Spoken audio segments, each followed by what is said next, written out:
Hey, thanks so much for listening to the Ridge Community Church podcast. My name is John. I'm one of the pastors on staff at the Ridge, and our vision is to bring the hope of Jesus into every home. So as a piece of that, our goal each week is to bring you something that's hopeful and helpful. So subscribe to this podcast to make sure you don't miss any hopeful and helpful conversations. Hey everyone, and thanks for listening to this episode of the Ridge Community Church podcast. If you find today's episode hopeful and helpful, then please follow or subscribe and then rate and review so that more people can find the conversation.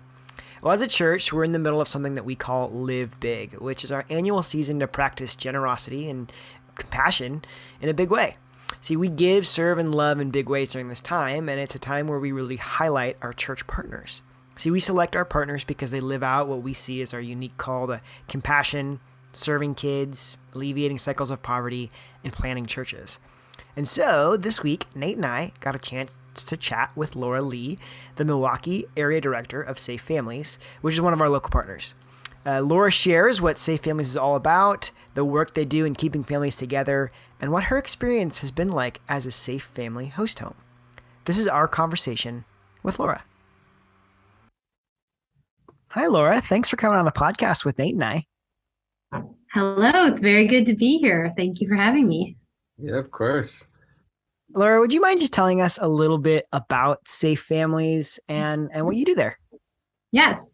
So my name is Leigh. I have been part of Safe Families on staff for 5 years now, and I'm currently the area director for our Milwaukee chapter of Safe Families. And there's Safe Families all over the United States, and we're one area here in Milwaukee. So I am so excited to tell you all about Safe Families. What we do is keep children safe and keep families together. That's our mission. So how we do that is we connect families together for social support.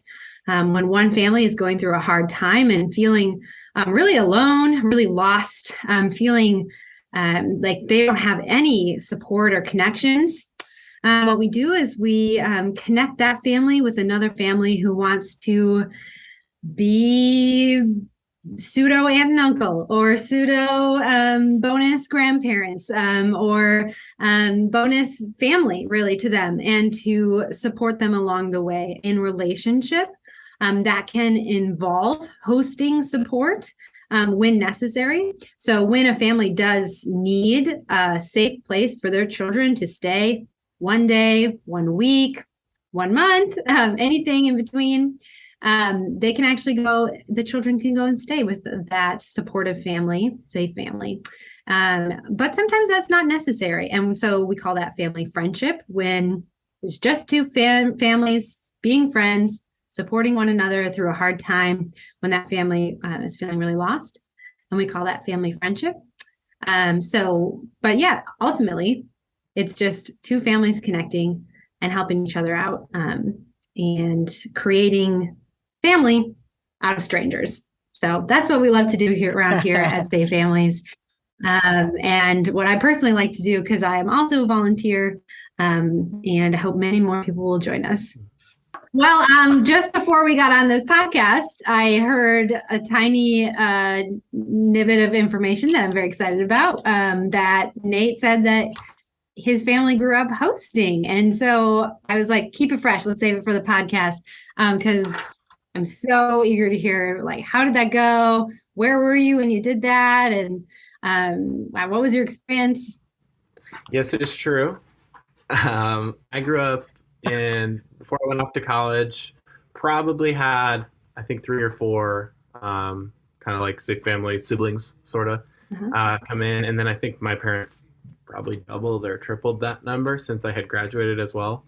I don't think it started until I was late middle school or early high school, but yeah, we helped out in that way. We actually had some neighbors in our neighborhood as well that did.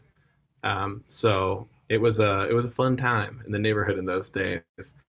And sometimes, they would be around for a few weeks, and then we had 1 or 2 that were with us for months. So it was a blast, awesome experience. I think even to this day, those guys, those guys and girls like just really meant a lot to me, and I think really was helpful, even like formatively for me. Like I said, it was high school, and yeah, I don't know. It was a great experience. My parents are like Safe Family rock stars, so really they're the ones to give the credit to. But.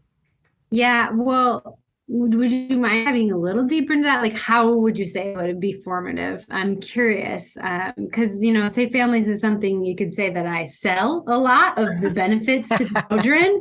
Right? If you're considering being a host family, I'm telling you why you should and why it's good for your kids.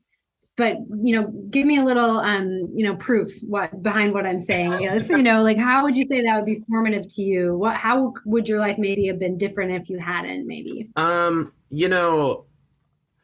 grew up in a family where, I have awesome parents that are together, and I had a younger brother as well. Well, I have two older sisters as well, but they were already off to college by the time we really started diving into the Safe Families thing. I think like probably the biggest thing is just like getting to know someone and loving someone who has such a different story than yours. In some cases, there was a lot of care associated with who might have been staying with us. So that was certainly formative in the sense that I really learned to care in a different way for someone. And that's just like a pretty, that's a pretty cool type of love you get to share with that person. But in other cases, we had, like I said, I don't know what the proper term would be, like Safe Family siblings, that were just a blast. Not always easy. Like between my brother and I, like, there'd be bickering and stuff like that or whatever. But I think I just like really, really cherish some of the memories that I have with them, and like all the fun that we had. And yeah. That reminds me of one of my images that keeps me motivated and is a vision in my mind. It's a weird picture. I have it drawn out. It's not art, but I'll describe it. It's basically somebody in their castle with their plushy couch. And they're on the way to go answer the door to a stranger. And there's a stranger, mysterious stranger at the door, but they're going to go open the door to their castle to this mysterious stranger. And the best part is that on the wall in their home is a bunch of picture frames. And the picture frames are empty because they're waiting to be filled with the adventures and the fun and family that you're going to create by opening the door to the stranger. And that it's just some of your best memories are ahead of you with that stranger, that it feels a little risky to open that door. Stranger danger, we hear a lot in America, but that, that God instructs us to, wants us to, calls us to love the stranger. And ultimately some of our best adventures and greatest memories are about to be put on the wall as we interact with those people. So that's what reminded me about when you said, like, some of the times it was just fun. Like, you just enjoy having more bonus people in your life that you care for. And so you said you were in Chicago, the Chicago area, right? So for a little context for listeners, Chicago is where Safe Families started in 2003. So a lot of times that's why I guessed he was from Chicago, because if you grew up doing Safe Families a long time ago, likely you're from Chicago. And so now it started in 2011 in Milwaukee. And so just a little bit newer here in Milwaukee. And like I said, we do have Safe Families all over the country now. So it's very exciting to see that rapid growth and the number of believers who are stepping up to be host families, inviting that stranger into their castle, right? So, Nate, would you say your siblings would agree with you that experience was super beneficial? Do you guys ever talk about that, at the dinner table, like remember that? Yeah. Or... Oh yeah. I think we that's like one of the best ways to remember, like, in some cases we aren't still connected with some of those people, and so there's sometimes even just some sadness there, oh, what a bummer, we weren't able to stay connected to that family or those people, but there's still so many positive memories there, and for sure, me and my brother will like just tell stories and like just laugh so hard about some of those awesome times.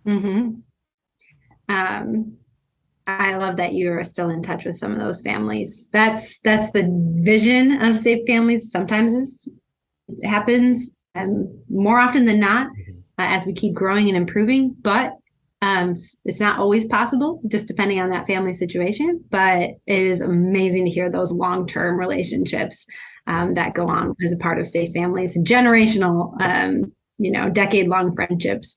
That's such a praise. So thank you for sharing that. Of course. I feel like I've been asking a lot of questions. Turns out you were the host this whole time and we didn't even know it. It's great.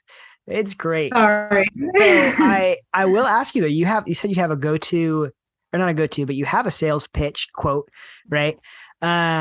What's your sales pitch? Well, I was specifically referring to pitching the idea of Safe Families to people who have children, right? I'm trying to sell them that, Safe Families is good for you and your family.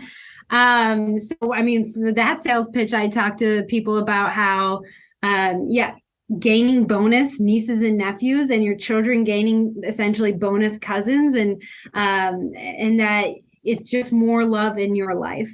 And we a lot of times do have children, teenagers, preteens who will be the ones convincing their parents that we need to do Safe because the Holy Spirit is in children and they can be convicting and can be motivating people to serve, including children. And so we've definitely heard that children are the motivating factor to get involved with Safe Families. We've also seen many teenagers, preteens, really be involved hosting parties, right? That they're helping with the children, they're enjoying, all the parts of caretaking as a host family as well, getting to know parents and where they come from. One of the beautiful parts of Safe Families is just connecting to families that would have never met without Safe Families.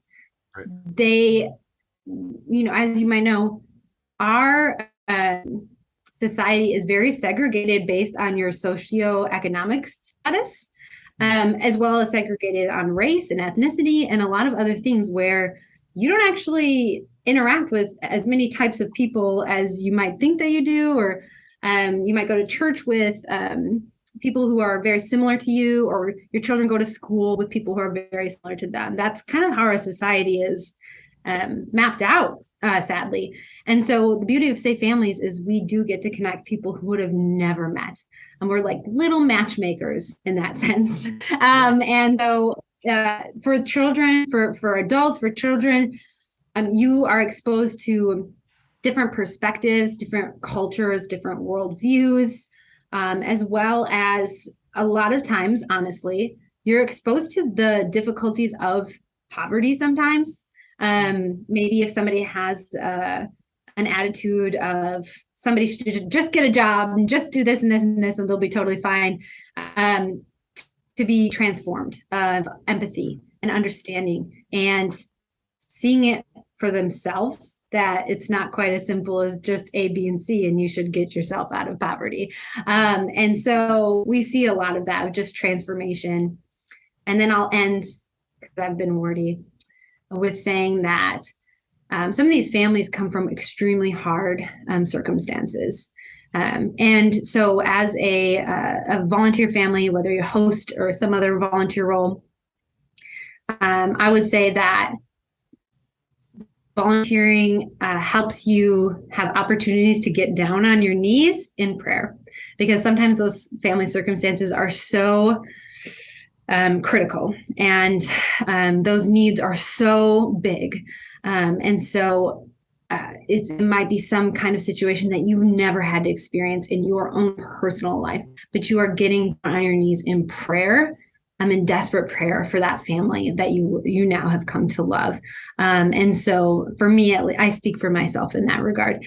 So I think that that's truly transformational. It makes you depend on God in that way. You're sharing about just the massive impact in the people's lives that are hosting.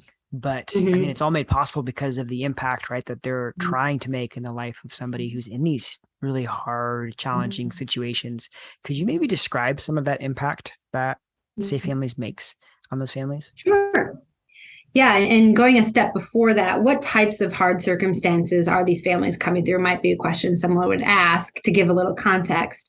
So, first of all the families that we're serving, they're going through, they're socially isolated. So that means they either have zero support as they're parenting, or little support or not trustworthy support. So they pick up the phone because they're in a bad situation and they have nobody to call. That's social isolation. And so these are the families that we're serving, and they're usually dealing with some other compounding hard times, such as mental health, crisis, or a housing crisis is another big one for us. If there's no housing, an eviction, or something like that. A medical crisis could be, so hospitalization, a sudden surgery, something like that. To other things like domestic violence, facing domestic violence, or unemployment and scarcity of resources, things like that. It could be things, it could be all of those things. We've certainly seen families who, really it's touching on all of those issues. So socially isolated plus some kind of hard time. And so what's the impact? You're taking somebody who's socially isolated, nobody to call, and you're giving them a friend, and you're giving them bonus family. And so the impact is that you have somebody to call, you have somebody to trust, and trust is hard to come by, right? And hard earned a lot of times too. I don't know if Nate could, relate to that in his experience. The trust is not immediate in those situations. Sometimes it takes a while to build with those parents and children. And so then you're also giving them a village. When we say that it takes a village as a child, it's really true. And so there's a lot of people who are raising a children without a village. And that's like compounding stress and anxiety to be doing that on your own. So the impact is then saying, no, you have somebody in your corner who will parent essentially with you. I'll do this with you. I will be along for the journey. I'll be here when you call. I can babysit when you call. I can take the kids for the weekend when you call if you need to, those types of things. So giving a parent a village can take a parent out of survival mode into, okay, now I can think about my hopes and my dreams for my family. Now I can meet those goals I've always wanted to achieve, whether that be to be housed or education, or getting mentally healthy. So spiritual health, all those things. So going from survival to, that level of thriving with community. So that's the impact on the families that we serve. Yeah, I mean, it sounds so. I got a chance to read through some of the stories that are on your website, and just the opportunity that Safe Families has to create really space for parents to where, like, because I mean, everybody has a certain amount of capacity, and so if your capacity is so full that essentially you're doing nothing well or missing things and opportunities to kind of alter your life circumstances, having that space and capacity is so important. I'm curious, without naming names, of course, right? Are there any stories that really stick out to you? Yeah. So I first thought of a story that my colleague just reminded me of today that I'll share. So we had a mom. We'll call her Sarah. That's not her real name.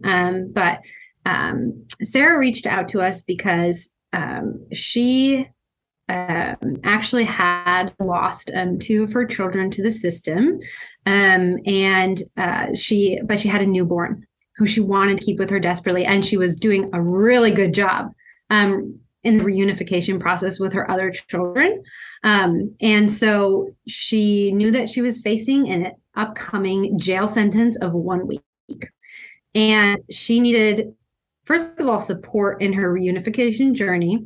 and keeping her child with her. And second of all, she needed someplace for her newborn baby to go while she faced this just 1 week jail sentence. And without safe families, that baby would be lost to the system, and she would have had to fight for that baby back for months.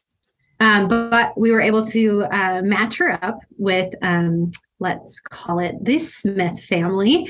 And nice the generic Smith name. I love it. Yes. And fortunately, the Smith family plus Sarah had about a month and a half to get to know each other in friendship. And so they really worked on trust and building a bond and a friendship. And then when the jail sentence came, everything got lined up really nicely so that this little new baby was set to go with the Smith family for that 1 week. And that happened. Mom got out and baby went directly right back to mom, which was amazing. I think that there was also volunteers helping with like breast milk, transporting it from the jail to the host family home, which is amazing, which is what the mom wanted. And so, but the baby was really only hosted for 1 week and then went right back to mom. And that friendship has continued and is still continuing right now. And so now this mom has kept her baby. Her children have reunified from the system, and she's continuously supported by the Smith family as they do as needed, just childcare with the baby, right? They're like, we'll help with the baby whenever you need. And so baby just kind of pops in and they'll do a couple of hours here and there to give the mom a break or to support whatever that she has. And I believe this mom is also pursuing some course of study with education.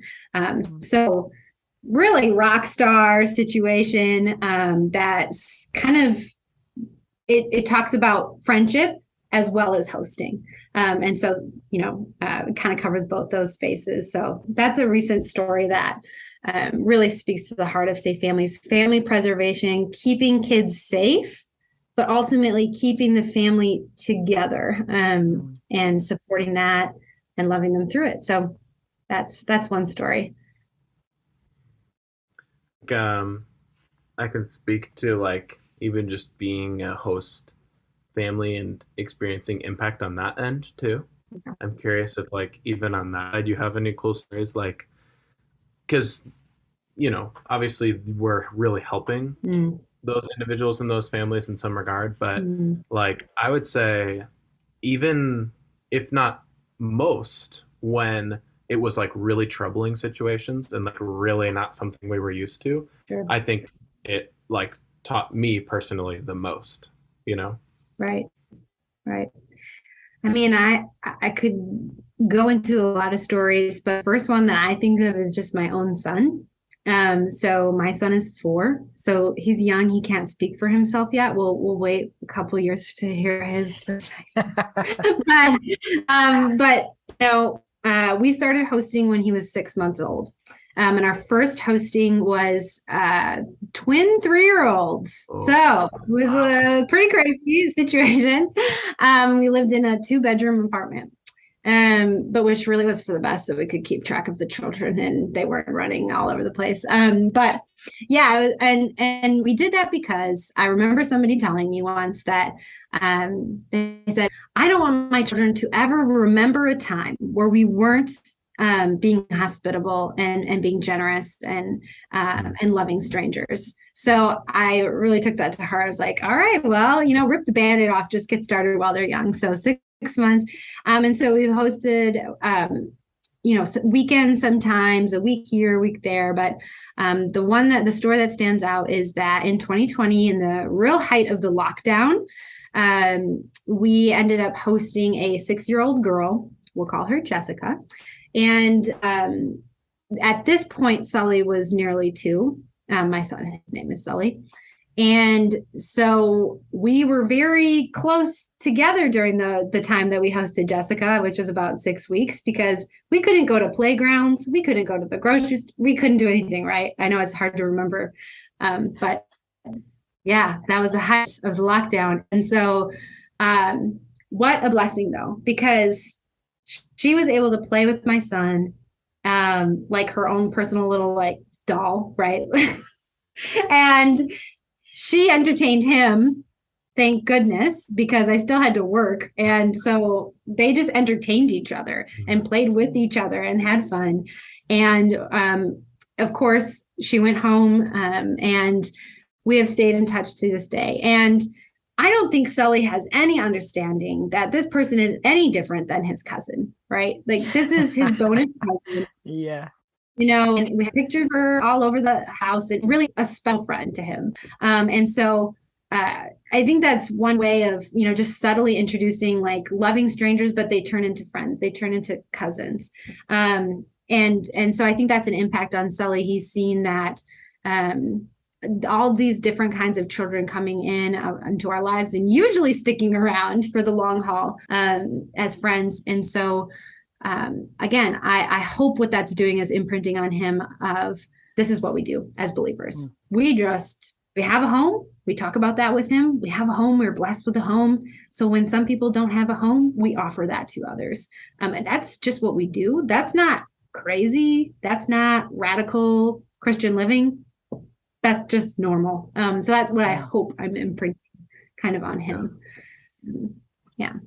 So since you're a host family as well, because I'm sure you're interacting with lots of different people's stories and things of that nature. Like how has your perspective changed over getting to understand and really learn people's stories that are going through really big hardship and things of that nature? How has my perspective changed?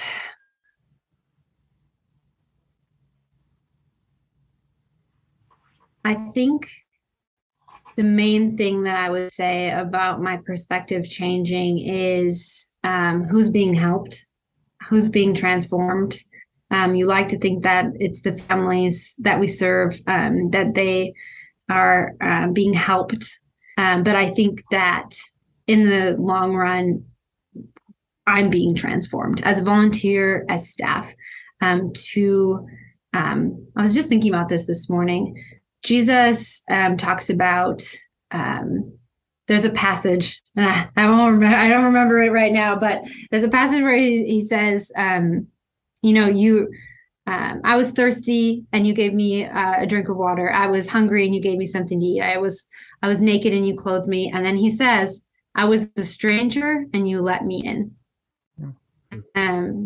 And what's crazy about that is what that means is whenever you befriend a family with Safe Families, or you host a child with Safe Families, when you're welcoming them in, you are welcoming Jesus into your heart, into your home. He says that in scripture. So what we know about that is that when Jesus comes in, we are transformed, and we are changed, made more in his image, and we grow. So, and we're blessed as well. So blessed. So just remembering that and knowing that's how I've been changed, is knowing I'm being transformed. I'm being blessed. And it's better to give than to receive. So when I'm driving a parent to, a job interview, or I'm scrubbing a child's feet because they have athlete's foot, or I'm changing a diaper, it's better to give than to receive. And remembering that I'm being inwardly transformed, and it's a blessing to be a part of it. Yeah, that would be my takeaway. So that is such a great segue. Because we are in this series called Live Big that we do every year. And our go-to verse, our formational verse is from Acts, where it's Paul quoting Jesus saying, it is better to give than to receive, or more blessed to give than to receive, whatever your translation says. I'm curious. So part of Live Big, we try to impact our local partner organizations, and Safe Families is one of our local partners at the Ridge. I'm curious, what kind of impact has Live had on Safe Families? Well, first of all, it is so so encouraging that our churches have become like a significant part of how we are funded. And so the Ridge has been a leader in that, in our community with the churches that we partner with. That means so much to us. It just shows that we are, church led and church supported. And it really, echoes out and sends a message to the community that our churches care. And so I just wanted to start with that. Second of all, we have had Safe Families. Second of all, we have had Live Big support hostings. So specifically, we had a goal of Live Big funding 10 hostings in 1 year. So that was a couple years back. And then we sent a report on what those 10 hostings were afterward. And so 10 1-month hostings, that was funded by the Ridge. So we had 10 children who were able to be safe, be supported, be loved, and have those parents relief because they had a safe place for their kids. 10 situations. So that's huge. The echo effects of that are probably still going on. And then last year we had Live Big funded our parent involvement efforts.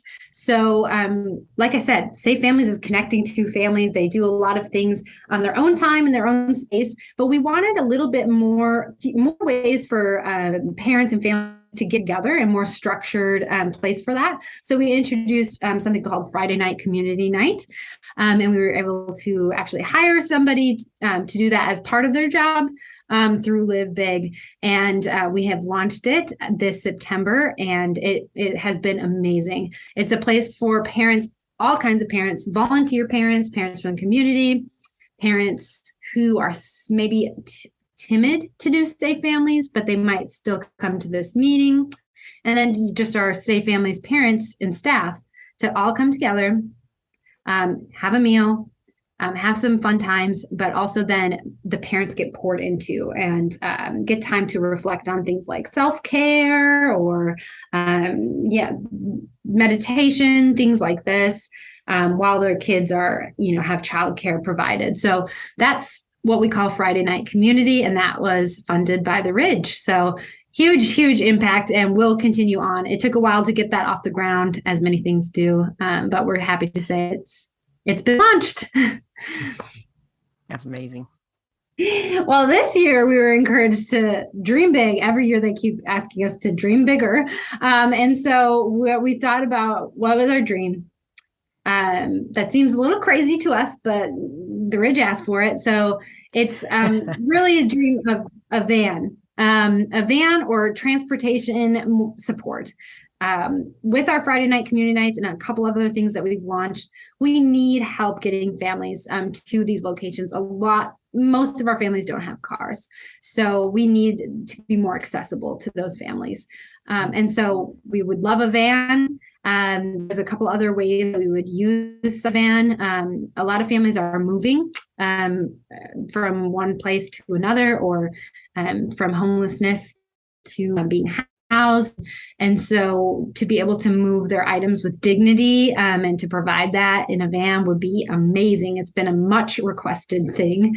And then, to use that money also for Uber/Lyft rides when a family has a hard time getting to an event or getting to our office for something, that we would be able to just send them that Uber or Lyft card, and they can just come to us. So it's essentially being accessible to the families that we serve. So that's the big dream, and we'll see where it takes us. I love how tangible that is, right? It's like the accessibility is like just being able to. It seems simple. I feel like if you're in a situation where transportation isn't a second thought for you, it seems really simple, and yet if you don't have that, such a monumental thing. So that's really so monumental. And then you think about toddler car seats and baby car seats, and are they at the right setting? That I will say, as a parent myself, the car seat issue is a struggle. So that we would probably trip that thing every kind of car seat, so that we just have all of them available for whatever child comes upon our way. Yeah, that'll be an interesting bridge to cross when we get there. And we'd love to have more transportation volunteers, people who are willing to drive that van or just drive kids to school. That's a big need as well. Drive, sometimes it's something random like breast milk from a jail to a host family house. You never know what you can run across when you volunteer with Safe Families. So, Laura, you had just mentioned those volunteer opportunities, but how else can people get involved with Safe Families in the area? Well, Nate, you're always welcome to join us as a I call you your type of people, second generation volunteer. Yes. We actually have a number of second generation volunteers. One also came from Chicago and grew up doing it. I wonder if she was your neighbor. I won't say her name, but we can talk after. But yes, we love second generation volunteers. But yes, how can you join us? So volunteer opportunities, we have all different ways to get involved. Starting from the most involved would actually be somebody called a family coach. And they are the person that is anytime there's a hosting or a family friendship, they're there really to support the parent and their goals. So helping that parent achieve their goals, keeping them accountable to that, encouraging them. And then they get to follow along with the family friend or the host family as well and encourage them in their journey as well. So that's a family coach.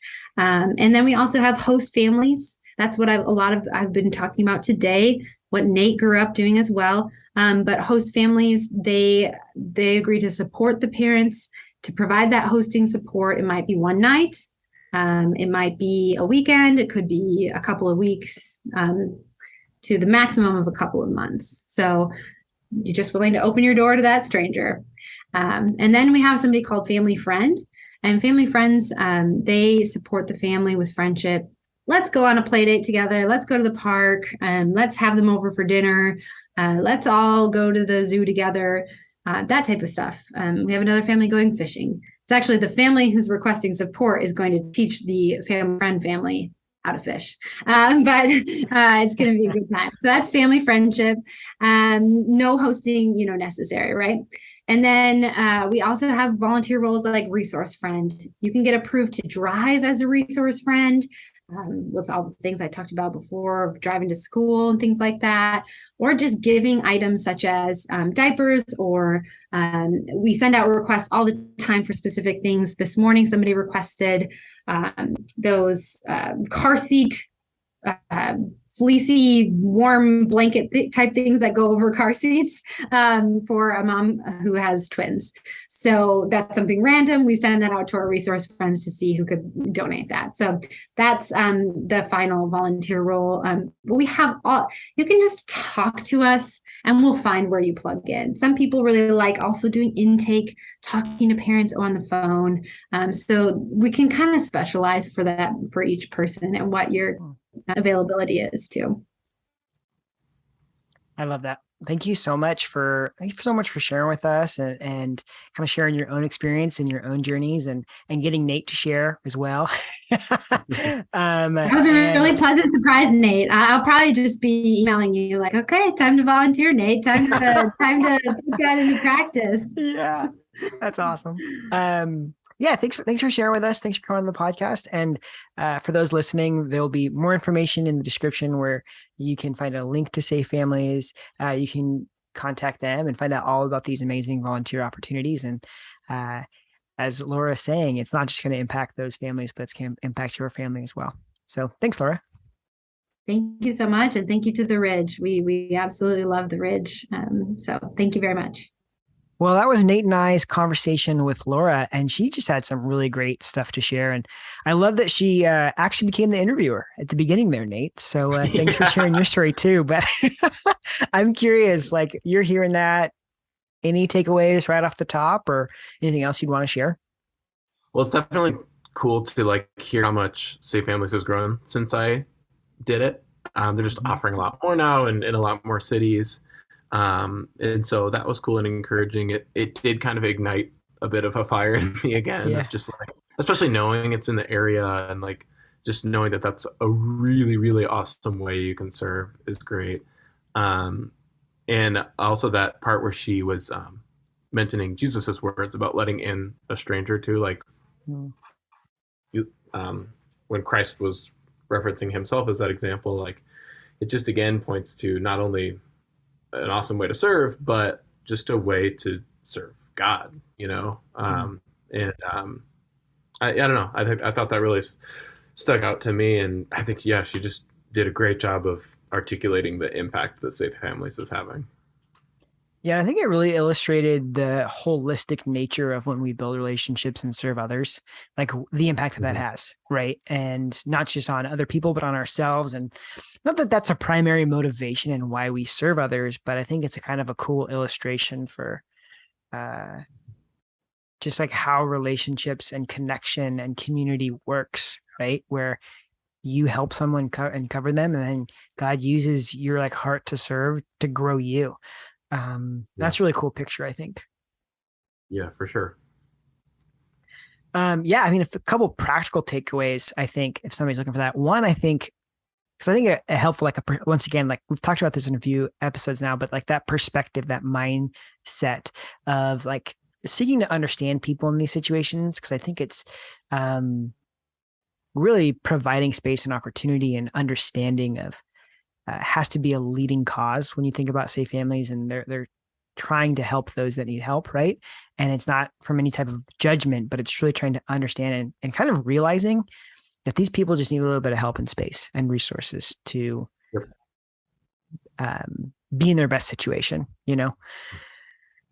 Practical thing, you know, you can get involved and help and build connections. And if this is something that's really resonating with you, I'd encourage check out Safe Families options to serve, because it sounds like there's tons of different opportunities, whether it's being a host, being a family friend.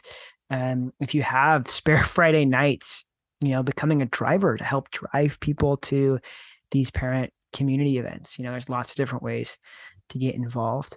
And hopefully this also illustrates just that when you do give towards Live Big, it makes an impact. And these are the types of things that are happening because we give all that we receive as part of those financial donations away. So I want to strongly consider give towards Live Big and watch and see as these types of stories and impacts are made. So thank you so much for listening to this episode of the Ridge Podcast, and be sure to like and subscribe and follow. If you're watching this on YouTube, make a little press the notification button so you get notifications as well when we have new episodes, because you don't want to miss any of the hopeful and helpful conversations.